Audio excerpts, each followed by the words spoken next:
क्रम अध्ययन का। और इसी तरह से वीडियो देखिए भी आप। सबसे पहले शुरुआत करनी चाहिए कविता के इतिहास।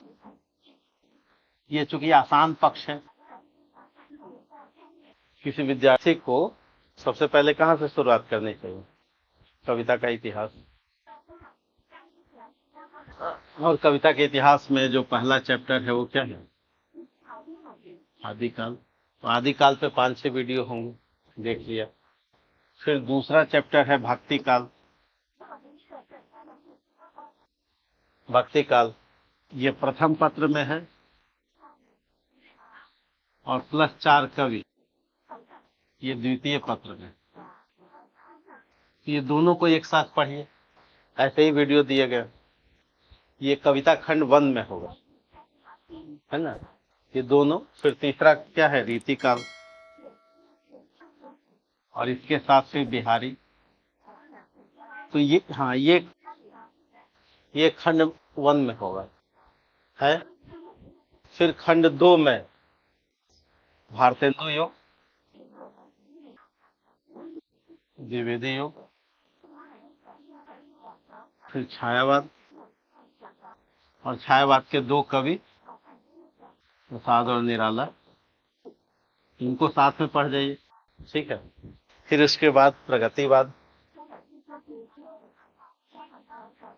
प्रगतिवाद पढ़े।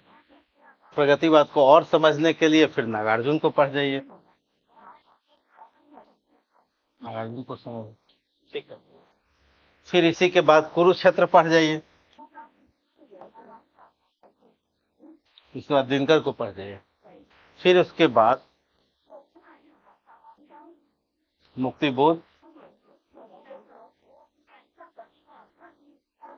प्रयोगवाद,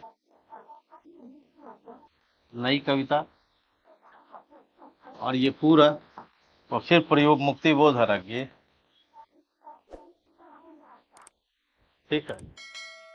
तो कविता खंड पूरा क्या हो गया? समाप्त। कविता खंड समाप्त। इसी ऑर्डर में पढ़ जाना है और नोट कर जाना है। अब ये जब पढ़ लिया आपने, तब शुरुआत कीजिए भाषा खंड। अब जब पढ़ लिया तो क्या शुरुआत कीजिए? भाषा खंड। जब भाषा खंड हो गया, तब आप शुरुआत कीजिए गद्य। और गद्य में कहां से शुरू कीजिए?